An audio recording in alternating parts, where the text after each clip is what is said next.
اسباب ہی ہیں جو رزق کے دروازے کھولتے ہیں اور دروازہ رزق ملتا ہے، بس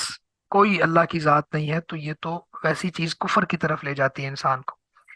اصل میں ایک بندہ مومن کا جو نظریہ ہے وہ یہ ہونا چاہیے کہ دیکھیں اللہ نے یہاں پہ سمجھایا نا، نحن نرزقکم و ایاہم، تمہیں بھی ہم رزق دیتے ہیں اور ان کو بھی۔ تم جب بچے تھے تو اپنا کام کاج تم خود کرتے تھے، تم خود اپنے رزق کا بندوبست کرتے تھے،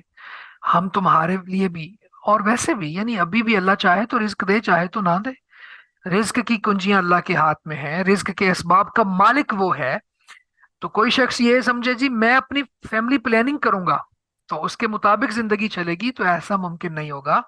اگر تم اللہ تعالیٰ کو بائی پاس کرو گے تو برکت ختم ہو جائے گی، پھر بہت کچھ ہونے کے باوجود بھی تم مفلسی کی زندگی پہ آ جاؤ گے، برکت ہی ختم ہو جائے گی۔ تو یہ سب کچھ کس کے ہاتھ میں ہے؟ اللہ تعالیٰ کے ہاتھ میں۔ جب ان ساری چیزوں کا مالک اللہ ہے، رزق کا مالک اللہ ہے، ذمہ اس نے لیا ہوا ہے، تو پھر انسان کیوں اس طرح آ، یعنی غلط قسم کے نعروں کی بھیڑ چڑھ جاتا ہے، غلط قسم کے تصورات کو اپلائی کرتا ہے، اور پھر اس میں آگے بہت سی باتیں ہیں، خیر اس پہ انشاءاللہ پھر بات کبھی کریں گے۔ تو اللہ رب العزت نے یہاں پہ یہ بات ارشاد فرمائی کہ مفلسی کے ڈر سے یا مفلسی سے، دونوں صورتوں میں اولاد کو پیدا ہونے سے پہلے یا پیدا ہونے کے بعد تم قتل نہیں کرو گے۔ اور ساتھ ہی فرما دیا کہ ہم تمہیں، اس کی بہت سی مثالیں ہیں رزق کی، توکل کی، اور اللہ ہی رزاق۔ اب دیکھیں نا، جانوروں کو رزق اللہ دیتا ہے، اب جانور کیا پلاننگ کرتے ہیں مجھے بتائیں۔ میں ایک دفعہ جا رہا تھا نہر کنارے، پہلے بھی شاید آپ کو بات بتائی ہو، کہ ایک بگلا تازہ مچھلی کھا رہا ہے۔ اب نہ اس بگلے کے پاس اے ٹی ایم کارڈ ہے، نہ اس کے پاس کوئی بزنس ٹرکس ہیں، نہ اس نے کوئی بزنس ایڈمنسٹریشن میں کوئی کورس کیا ہوا ہے، نہ وہ فشری یعنی مچھلی منڈی گیا ہے، نہ وہاں سے خرید کے لایا، اللہ نے اس کو تازہ رزق دیا صبح صبح۔ تو یہ اگر انسان سوچنے لگ پڑے نا کہ میں پلاننگ کرتا ہوں اور میں ہی پالتا ہوں اور میں ہی رزق دیتا ہوں اور میں میرے طریقوں کے مطابق ہی زندگی چل رہی ہے، اور میں مر گیا تو کیا، تو آپ مر جاتے ہو، میں مر جاتا ہوں، پیچھے نظام چلتا رہتا ہے۔ تو نظام اللہ کے ہاتھ میں والا۔ اس پہ اصل میں نے تھوڑی اس لیے بات زیادہ کر دی کہ لوگ یعنی اس چیز میں بڑے دیندار گھرانے بھی ملوث ہیں، اور وہ بھی توکل کے منافی کام کرتے ہیں۔ اللہ کے نبی صلی اللہ علیہ وسلم کی واضح سٹیٹمنٹ ہے، تزوجوا الولود الودود، بہت محبت کرنے والی اور بہت زیادہ بچے پیدا کرنے والی عورت سے شادی کرو۔ اب اس کے اوپر پھر تان کرنا اور اس کے خلاف چلنا اور یہ کہنا جی کہ بچے تو صرف دو ہی ہونے چاہیے اور ایک ہونا چاہیے اور یہ اور فلاں ہے، یہ چیزیں، ہاں وقفہ جو شرعی وقفہ ہے اس کو آپ، شریعت نہیں روکتی اس سے۔ اور اسی طرح سے بعض کنڈیشنز میں جب ماں کی صحت بگڑنے کے زیادہ چانسز ہوں تو پھر وہ آ، یعنی شریعت نے اجازتیں دی ہوئی ہیں۔ لیکن یہ کیا کہ ایک اچھی ولی خاتون جو اللہ کی زمین پر اللہ کی بندی ہے، اور اللہ تعالیٰ نے اس کو، اس کی یہ صفت بیان کی ہے کہ وہ اس کے خاندان کی عورتیں زیادہ بچے پیدا کرتی ہیں، اور ایک بندہ اس کے لیے سلیکشن کرائٹیریا بھی یہ بتا دیا، تو پھر اس پہ اعتراض کرنا یہ تو بنتا ہی نہیں ہے نا۔ ولا تقرب الفواحش ما ظہر منها وما بطن، اس کے بعد فرمایا، اصل میں الفواحش کو سمجھ لیں، آ، الفاحشہ، الفحشاء، الفحش، تو اسی کی جمع پھر الفواحش۔ اس کا لفظی معنی ہوتا ہے کہ کوئی بھی قول یا عمل جو قباحت میں بہت بڑا ہوا ہو، یعنی ایکسٹریم لیول پہ اس کی قباحت ہو، سنگینی ہو، جیسے زنا ہے یا شدید بخل، تو زنا کے بارے میں بھی یہ لفظ بولا جاتا ہے، اور شدید کنجوسی، بخل کے بارے میں بھی یہ لفظ بولا جاتا ہے، تو اس کو بے حیائی بھی کہہ دیا جاتا ہے پھر۔ تو لفظی طور پر اس کو آپ سمجھ لیں کہ کسی بھی قول یا عمل کی آ، یعنی بہت زیادہ قباحت ہو اس میں، یعنی ایسا قول جو بندہ سوچ کے حیران ہو جائے کہ یہ کیا دیا ہے اس نے، یہ ایسا عمل جیسے زنا اب کتنا برا اور کتنا بڑا عمل ہے گناہ کے اعتبار سے۔ اسی طرح شدید بخل کا معنی کیا ہے کہ جہاں خرچ کرنے کی ضرورت ہے بندہ وہاں بھی خرچ نہیں کر رہا، تو یہ کتنی ظلم کی بات ہے، تو یہ بے حیائی۔ تو اللہ تعالیٰ نے اسی طرح اور بھی چیزیں اس میں آ جاتی ہیں، اور چیزوں کو اگر ہم دیکھنا چاہیں اس میں، تو قوم لوط کی حرکتیں وہ بھی اس میں آ جاتی ہیں، چھپ کر زنا کرنا، چوری کرنا، یہ اور بھی ایسے کام جو یا پھر ڈاکہ ڈالنا، رابری، یہ چیزیں اس میں آ جاتی ہیں۔ اور بعض چیزیں اس کی خفیہ ہوتی ہیں، بعض ظاہر ہوتی ہیں، تو خفیہ ظاہراً سب چیزوں سے اللہ تعالیٰ نے بے حیائی کے کاموں سے منع فرما دیا۔ اس کے بعد فرمایا وَلَا تَقْتُلُوا النَّفْسَ الَّتِي حَرَّمَ اللَّهُ إِلَّا بِالْحَقِّ، اور اس جان کو جسے اللہ نے حرام کیا ہے، یعنی جس کا قتل کرنا اللہ تعالیٰ نے حرام قرار دیا ہے، اس کو حق کے بغیر نہ مارو۔ تو قتل جو ہے یہ بھی بہت بڑا جرم ہے، شدید، یعنی سخت ترین گناہ ہے یہ، اور شدید عذاب کا مستحق ہو جاتا ہے قاتل۔ اور اللہ کے نبی صلی اللہ علیہ وسلم نے فرمایا قیامت والے دن یجیء المقتول بالقاتل یوم القیامہ ناصیتہ ورأسہ بیدہ، کہ یہاں تو قاتل اگر فائنینشلی اسٹرانگ ہو اور پھر عدالتیں خرید لینا، ججز خرید لینا، وکلا اچھے اچھے کر لینا اور بچ جانا،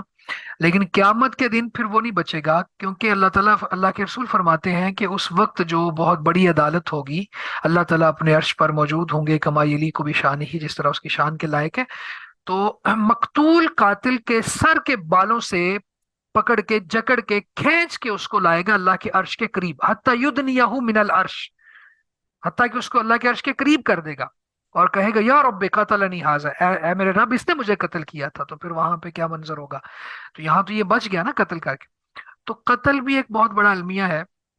یعنی بہت زیادہ قتل کیے جاتے ہیں، اولاد کو قتل کرنا، والدین کو ایون قتل کر دینا،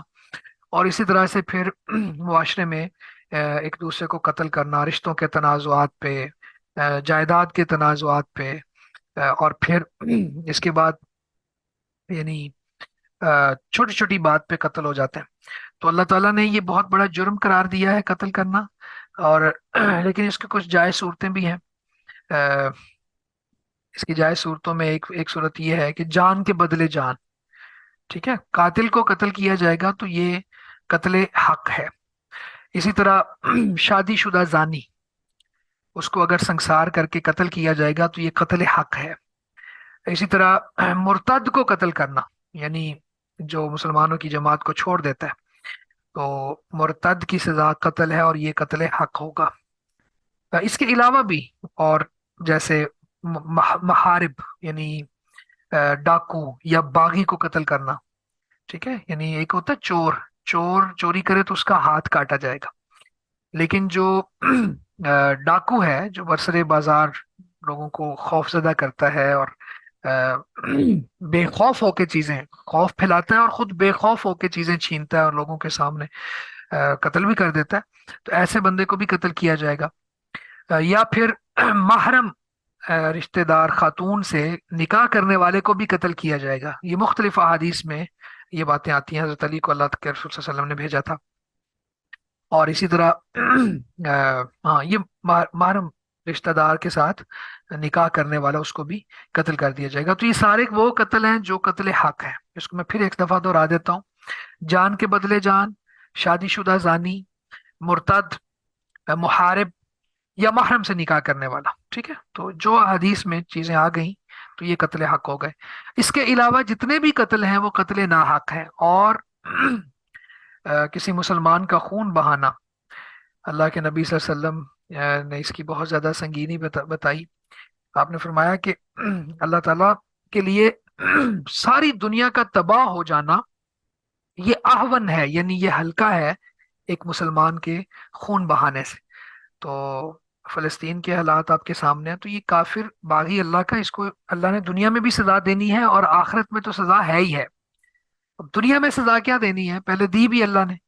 یہ غزوہ بنو قینقاع ہوا، غزوہ بنو قریظہ ہوا، یہ آپ لوگ پڑھیے گا۔ یہ جو فلسطین کے تناظر میں یہودیوں نے جو ماضی میں سازشیں کی، ویسے تو یہ قوم ایسی ہے جو بہت پہلے سے تنگ کر رہی ہے، انبیاء کو تنگ کر رہی ہے۔ موسیٰ علیہ السلام، ان پر اللہ نے بڑے احسانات کیے، موسیٰ علیہ السلام کو پریشان کرنا شروع کر دیا، یہاں تک کہہ دیا کہ تم اور تمہارا رب جاؤ اور جا کے لڑو، ہم یہاں بیٹھے ہوئے ہیں۔ اور جب ان سے کہا گیا کہ بستی میں داخل ہو جاؤ اور حتتن کہو کہ اے اللہ ہم گناہ کی بخشش طلب کرتے ہیں، تو انہوں نے آگے سے، اتنی میٹریلسٹک اپروچ رکھنے والی یہ قوم ہے، انہوں نے کہا کہ حبۃ فی شعرۃ، ہمیں بالیوں میں دانے چاہیے، ہم کھانے پینے کی قوم ہے، ہمیں استغفار نہیں چاہیے۔ تو انہیں پریشان، پھر اللہ کے رسول کو پریشان کیا کہ غزوہ احزاب کے عین موقع پر جب ساری کافر قوتیں اکٹھی ہو کے آ گئی تھیں، تو بنو قریظہ کے یہودیوں نے معاہدہ توڑ دیا، تو عہد شکنی انہوں نے کی۔ تو پھر اللہ کے رسول نے سزا بھی دی، اللہ تعالیٰ کی طرف سے جبریل امین آئے جب اللہ کے رسول احزاب سے واپس گھر پہنچے نا، تو آپ نے ہتھیار رکھے اور غسل فرمایا۔ تو احزاب جبریل امین آگے، انہوں نے آگے کہا کہ اللہ کے رسول آپ نے ہتھیار رکھ دیے، فرشتوں نے تو نہیں رکھے۔ تو آپ نے پوچھا کیا ارادہ ہے، فرمایا کہ بنو قریظہ کی طرف جائیں گے۔ تو اللہ کے نبی صلی اللہ علیہ وسلم نے اناؤنس کیا کہ تم میں سے ہر شخص عصر کی نماز بنو قریظہ میں جا کے پڑھے گا۔ اور پھر وہاں پہ گئے، وہ قلعے میں محصور ہو گئے۔ پھر سعد بن معاذ رضی اللہ تعالیٰ عنہ کی بات پہ وہ آئے کہ یہ جو ہمارے بارے میں فیصلہ کریں گے ہم اس کو قبول کریں گے۔ تو سعد نے رضی اللہ تعالیٰ عنہ فیصلہ یہ کیا کہ اے اللہ کے رسول، ان کے جو مرد لڑنے کے قابل ہیں ان سب کو قتل کر دیا جائے، اور ان کے بچوں اور عورتوں کو غلام بنا لیا جائے۔ تو پھر ایسا ہی ہوا۔ تو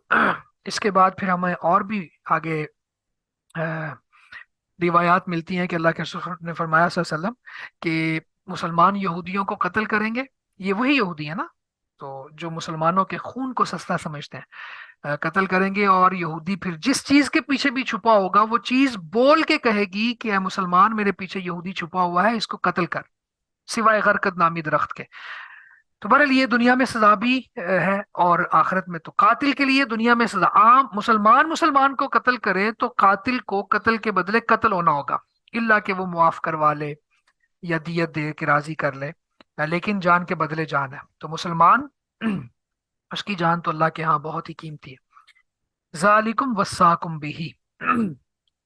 یہ وہ باتیں ہیں جن کا اللہ تعالیٰ تمہیں تاکیدی حکم دیتا ہے، لعلکم تعقلون، تاکہ تم سمجھو، تاکہ تم عقل کرو۔ ولا تقربوا مال الیتیم، ولا تقربوا، اور نہ تم قریب جاؤ، مال الیتیم، یتیم کے مال کے، الا مگر، باللتی، اس طریقے سے، ہی جو احسن، سب سے اچھا ہو، یعنی یتیم کے مال کے قریب نہیں جاؤ مگر اس طریقے سے جو سب سے اچھا ہو،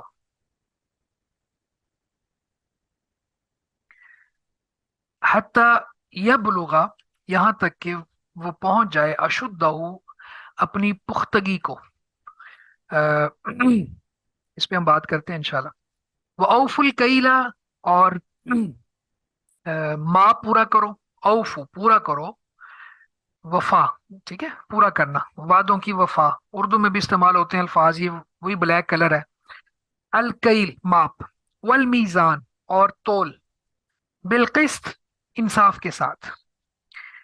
اور ماپ تول انصاف کے ساتھ پورا کرو۔ لا نکلف نفسا الا وسعها، لا نکلف، نہیں ہم تکلیف دیتے، نفسا، کسی جان کو، الا وسعها، مگر اس کی وسعت کے مطابق، یعنی ہم کسی شخص کو اس کی طاقت کے مطابق ہی مکلف ٹھہراتے ہیں۔ وَإِذَا قُلْتُمْ، اور جب تم کہو یعنی کوئی سٹیٹمنٹ دو، فَعْدِلُوا، تو انصاف کرو، وَلَوْ كَانَ،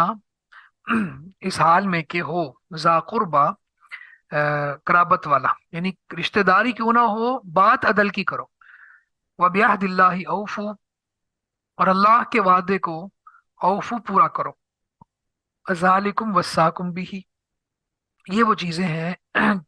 اللہ نے جن کا تمہیں تاکیدی حکم دیا ہے، لعلکم تذکرون، تاکہ تم نصیحت حاصل کرو۔ اور یتیم کے مال کے قریب بھی نہ جاؤ مگر اس طریقے سے جو سب سے اچھا ہو، یہاں تک کہ وہ اپنی پختگی کو پہنچ جائے، اور ماپ اور تول انصاف کے ساتھ پورا کرو۔ ہم کسی شخص کو مکلف نہیں ٹھہراتے مگر اس کی طاقت کے مطابق، اور جب بات کرو تو عدل کرو، خواہ رشتہ داری ہو، اور اللہ کے وعدے کو پورا کرو۔ یہ ہے جس کا تاکیدی حکم اس نے تمہیں دیا ہے تاکہ تم نصیحت حاصل کرو۔ اب اس آیہ مبارکہ میں ایک تو آ، یتیم کا لفظ ہے، تو یتیم کون ہوتا ہے؟ یتیم کو ڈیفائن کریں پلیز آپ میں سے کوئی۔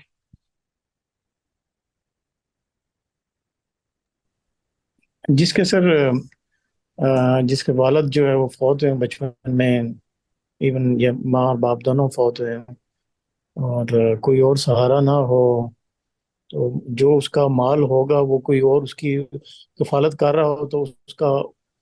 اس کی وہ حفاظت کرے، اور جو ٹھیک ہے، جب بڑا ہو جائے تو اس کو وہ دے دے۔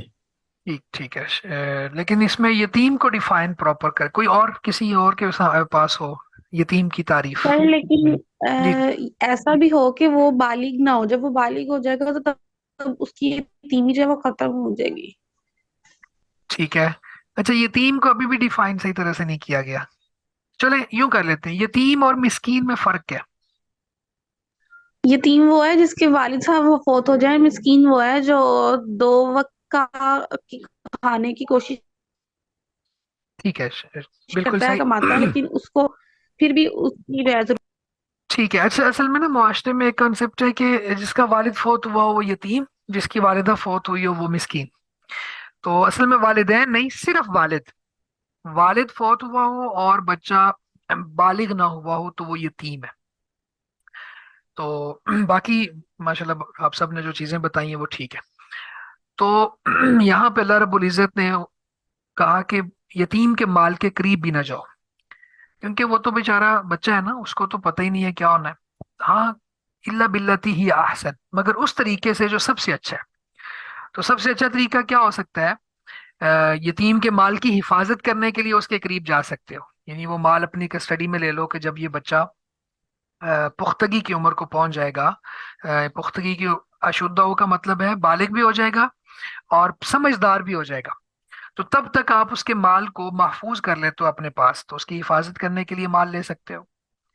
اچھا اسی طرح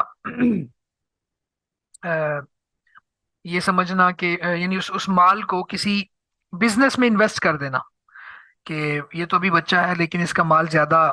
بڑھ جائے گا، اس میں اضافہ ہو جائے گا، یا کسی ایسی جگہ پہ کوئی پلاٹس وغیرہ خرید لینا یا کوئی یہ چیزیں کر لینا تاکہ وہ مال اس کی ویلیو یا ورتھ کم نہ ہو، بڑھتی چلی جائے، تو یہ بھی اچھے انداز میں ہے۔ ٹھیک ہے، تو مال کے سوری یتیم کے مال کے قریب بھی نہ جاؤ مگر اچھے طریقے سے، جو سب سے اچھا ہے، تو سب سے اچھا طریقہ اس کی حفاظت اور اسی طرح سے اس کو کسی بزنس میں انویسٹ کرنا، یہ اچھا طریقہ ہے۔ اس کے علاوہ اگر کوئی یتیم کا مال کھانے کے لیے، ہڑپ کرنے کے لیے، اس پہ ناجائز قبضہ کرنے کے لیے کوئی بھی کام کرے گا تو اللہ رب العزت کا قرآن کہتا ہے کہ اس نے اپنے پیٹ میں آگ کے انگارے ڈالے، یعنی وہ اپنے پیٹ میں آگ ہی ڈال رہا ہے۔ تو اس کے بعد دوسرا حکم یہاں پہ یہ دیا، اوف الکیل والمیزان، اور ماپ تول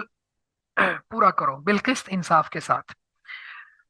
اس میں قرآن مجید میں ایک سورہ المطففین بھی ہے آخری پاروں میں، تو اس میں بڑی تفصیل کے ساتھ اللہ تعالیٰ نے چیزیں بیان کی ہیں، اور یعنی لوگوں کی کمینگی کی انتہا بیان کی ہے کہ جب وہ لوگوں سے لیتے ہیں، خرید کے لاتے ہیں آگے بیچنے کے لیے، تو وہاں تو پورا پورا لے رہے ہوتے ہیں، لیکن آگے لوگوں کو جب ماپ کے دیتے ہیں یا تول کے دیتے ہیں تو یخسرون، پھر اس میں خسارہ یعنی کمی کر رہے ہوتے ہیں۔ تو اللہ رب العزت نے یہاں پہ ماپ تول کو انصاف کے ساتھ پورا کرنے کا حکم دیا۔ الکیل وہ پیمانے جو ماپے جاتے ہیں، جیسے آپ پیٹرول ہے لیٹر میں ماپا جاتا ہے، کپڑا ہے وہ بھی میٹر میں یا گز میں ماپا جاتا ہے، تو یہ وہ پیمانے آ گئے۔ اور میزان جس میں تولی جاتی ہیں چیزیں، کوئی چینی وغیرہ کو جب ہم خریدتے ہیں یا کوئی اس طرح کی چیزیں جن کا وزن کیا جاتا ہے تو وہ میزان میں آ جاتی۔ اللہ تعالیٰ نے ساتھ ہی فرمایا لا نکلف نفسا الا وسعها، ہم مکلف نہیں ٹھہراتے مگر کسی جان کو بھی مگر اس کی وسعت کے مطابق۔ یہ بات جو ہے نا یہاں پہ بھی اور ایک عموماً یعنی عام طور پہ دنیا کے زندگی کے ہر پہلو میں ہی اللہ تعالیٰ نے یہ، بلکہ سورہ البقرہ کی جو آخری آیت ہے لا یکلف اللہ نفسا الا وسعها، وہ بھی تو اللہ رب العزت نے تفصیلاً یہ بات بتائی کہ ہم نے جو مکلف ٹھہرایا ہے یہ احکام تکلیفی ہیں جو وہ کسی بھی جان کی، تو یہ جو اللہ رب العزت نے حکم دیا نا لا نکلف نفسا الا وسعها، یہ مطلقاً بھی ہے اور یہاں ماپ تول کے ساتھ بھی ہے۔ تو ماپ تول کے ساتھ اگر اس کو ہم سمجھیں تو وہ یہ ہوگا کہ آپ پوری کوشش کرو کہ ماپ پورا کرو، آپ پوری کوشش کرو کہ جو چیز تول کے دے رہے ہو وہ وزن اس کا پورا ہونا چاہیے، لیکن اس کے بعد بھی اگر کوئی کمی بیشی رہ جاتی ہے جو انسان کے اختیار میں نہیں ہے، ٹھیک ہے، الا وسع یعنی اس کی وسعت میں نہیں ہے، اس کے اختیار میں ہی نہیں ہے، تو پھر اگر یا پھر بھول جاتا ہے کوئی شخص، غلطی سے کوئی بھول چوک ہو جاتی ہے، تو پھر اس سے باز پرس نہیں ہوگی۔ تو ایک تو یہاں پہ اس آیت کے اندر ہے جو سورہ البقرہ کی آخری دو آیات ہیں، ویسے تو ان کی بڑی فضیلت ہے، تو اس میں بھی اللہ رب العزت نے یہی ارشاد فرمایا لا یکلف اللہ نفسا الا وسعها۔ تو اس میں دو طرح سے تسلی ہے۔ ایک تسلی یہ ہے کہ اللہ تعالیٰ کسی بندے کو کسی آزمائش وغیرہ سے دو چار نہیں کرتا مگر اس کی گنجائش کے مطابق، یعنی ایک بندہ ہے نا، وہ کسی مصیبت میں ہے، تو وہ آیت اس کو کنسول کرتی ہے کہ انشاءاللہ ایک وقت آئے گا کہ اللہ تعالیٰ آپ کو اس مصیبت سے نکالے گا، یا پھر اللہ تعالیٰ اپنے پاس بلا لے گا اور اللہ کی جنتیں آپ کی منتظر ہیں۔ اور دوسری تسلی اس میں یہ ہے کہ جتنے بھی احکامات شرعی ہیں ان میں انسان اللہ تعالیٰ سے ڈرے، فاتقوا اللہ ما استطعتم، جتنی اس کے پاس طاقت ہے۔ جو اس کے اختیار میں نہیں ہے، جس کے اندر وہ بے بس ہے، تو اس کا مواخذہ نہیں ہوگا۔ تو یہاں بھی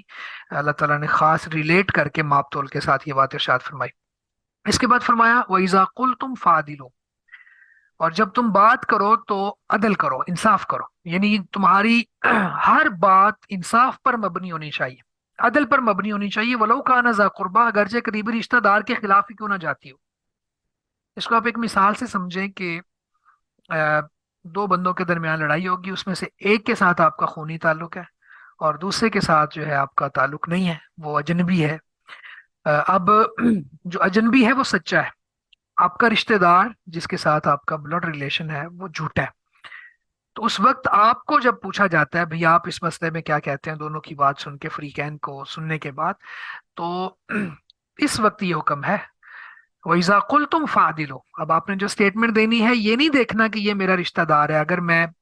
اس کے خلاف بات کروں گا تو اس کو نقصان پہنچے گا، یا یہ میرے خلاف ہو جائے گا، یا کوئی بھی چیز اس کے پیش نظر ہو، تو عدل کا تقاضا یہ ہے کہ وہ صحیح، سچی اور سیدھی بات کرے جو عین انصاف پر مبنی ہے۔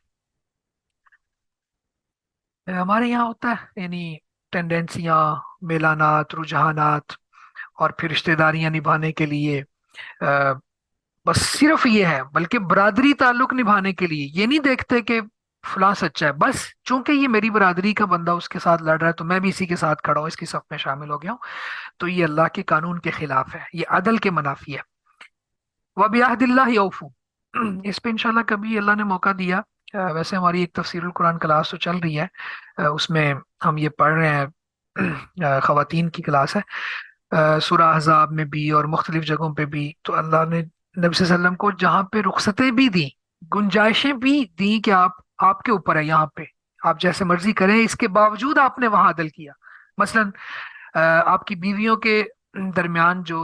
اوقات کار کی تقسیم تھی، اللہ تعالیٰ نے یہ معاف کر دیا، آپ نے فرمایا کہ آپ جس کو چاہیں جتنا وقت دیں، کیونکہ آپ کے ذمے نبوت کا بوجھ ہے، صرف نبی کے ساتھ خاص ہے یہ، تو آپ کے اوپر نہیں، آپ سے پوچھ نہیں ہوگی کہ آپ نے کس کو کتنا ٹائم دیا، کم دیا، زیادہ دیا، یہ ساری چیزیں۔ لیکن اس کے باوجود ازواج مطہرات فرماتی ہیں کہ اللہ کے نبی صلی اللہ علیہ وسلم اتنے سینسیٹیو تھے اس معاملے میں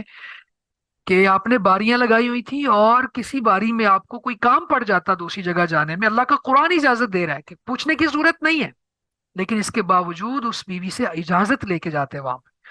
تو یہ آپ نے عدل سکھایا۔ تو اسی طرح گفتگو میں عدل، آپ کی شریعت کو جو آپ پریکٹس کر رہے ہیں یا کوئی بھی کام کر رہے ہیں اس میں عدل، تو یہ ساری چیزیں انشاءاللہ اللہ نے موقع دیا تو مزید چلتے رہیں گے۔ ذالکم وبعہد اللہ اوفو، اور اللہ کے وعدے کو پورا کرو، یعنی تم نے جو اسلام قبول کر لیا اور شریعت کو مان لیا، اور اس کے بعد اللہ کے نبی صلی اللہ علیہ وسلم کی اطاعت کا وعدہ کر لیا، ظاہر ہے جب بندہ اسلام قبول کرتا ہے تو اسلام کا لفظی معنی ہوتا ہے تابع فرمان ہو جانا، ٹھیک ہے، ایک مسلمان یہ ہے کہ جو اللہ کے فرامین کے تابع ہو جاتا ہے۔ تو اللہ کا فرمان کیا ہے کہ اللہ کی بات بھی ماننی ہے، رسول اللہ کی بات بھی ماننی ہے صلی اللہ علیہ وسلم۔ تو جب اسلام قبول کر لیا ہے اور اللہ کے رسول کی اطاعت کا وعدہ ہے، وہ اس کو پورا کرو، پھر قرآن و سنت پر عمل کرو، جتنے بھی احکام شرعی ہیں ان پر عمل کرو، کیونکہ اللہ نے کوئی حکم بھی ایسا جاری نہیں کیا جو تمہاری وسعت سے باہر تم کر سکتے ہو، یعنی اللہ نے پیدا کیا، اللہ تعالیٰ تو تب سے جانتا ہے جب تم ماں کے پیٹوں میں تھے، تو اللہ تعالیٰ کیوں کر تمہارے اوپر مشقت والا حکم نازل کر سکتا ہے؟ تو اللہ تعالیٰ نے تمہاری گنجائش، تمہاری وسعت، تمہاری طاقت کے مطابق ہی احکامات شرعی واضح وضع کیے ہیں، تو پھر تم ان کو فالو کرو۔ تو اللہ کے وعدے کو پورا کرنے کا یہ مطلب ہے۔ ذالکم وصاکم بھی، یہ ہیں وہ چیزیں جو جن کے بارے میں اللہ نے تمہیں تاکیدی حکم دیا ہے، لعلکم تذکرون، تاکہ تم نصیحت حاصل کرو۔ ذکر کا معنی نصیحت بھی ہوتا ہے، یاد کرنا بھی ہوتا ہے، تاکہ تم یاد کر لو، تمہیں یاد دہانی رہے، یا پھر یہ کہ تمہیں نصیحت مل جائے۔ یہاں تک ہم رکھتے ہیں انشاءاللہ 152 آیت تک۔